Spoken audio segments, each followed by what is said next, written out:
क्या आपने कभी सोचा है जो चॉकलेट आप इतने शौक से खाते हैं वो असल में बनती कैसे है? क्या ये सच में सिर्फ कोको से बनती है या इसमें कुछ ऐसा भी मिलाया जाता है जो आपको कभी बताया ही नहीं जाता?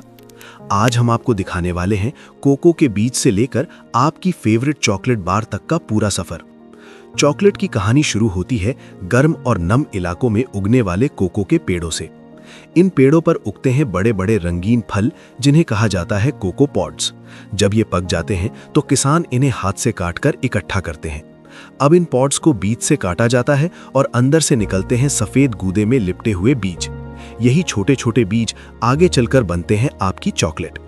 लेकिन यहां आता है सबसे जरूरी स्टेप, फर्मेंटेशन।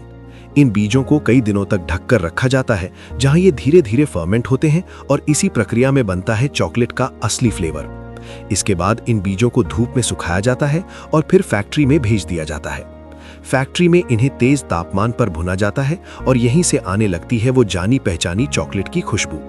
अब इन बीजों का छिलका हटाकर इन्हें बारीक पीसा जाता है और ये बदल जाते हैं एक गाढ़े पेस्ट में।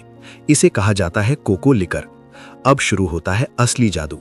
इसमें मिलाया जाता है चीनी, दूध और कोको बटर और इन सब को अच्छी तरह मिक्स किया जाता है। लेकिन यहाँ एक सच है जो बहुत कम लोग जानते हैं।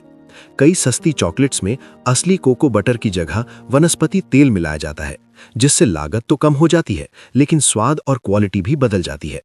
इसके बाद इस मिश्रण को घंटों तक एक मशीन में चलाया जाता है जिसे कहा जाता है कॉन्चिंग। यही प्रोसेस चॉकलेट को बनाता है स्मूथ, क्रीमी और मुंह में पिघलने वाली। अब चॉकलेट को बार बार ठंडा और गर्म किया जाता है जिसे टेम्परिंग कहा जाता है। इससे चॉकलेट को मिलती है उसकी चमक और परफेक्ट टेक्सचर।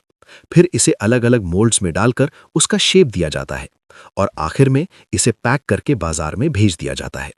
तो अब जब भी आप चॉकलेट खाएं तो आपको उसका पूरा सफर जरूर याद आएगा।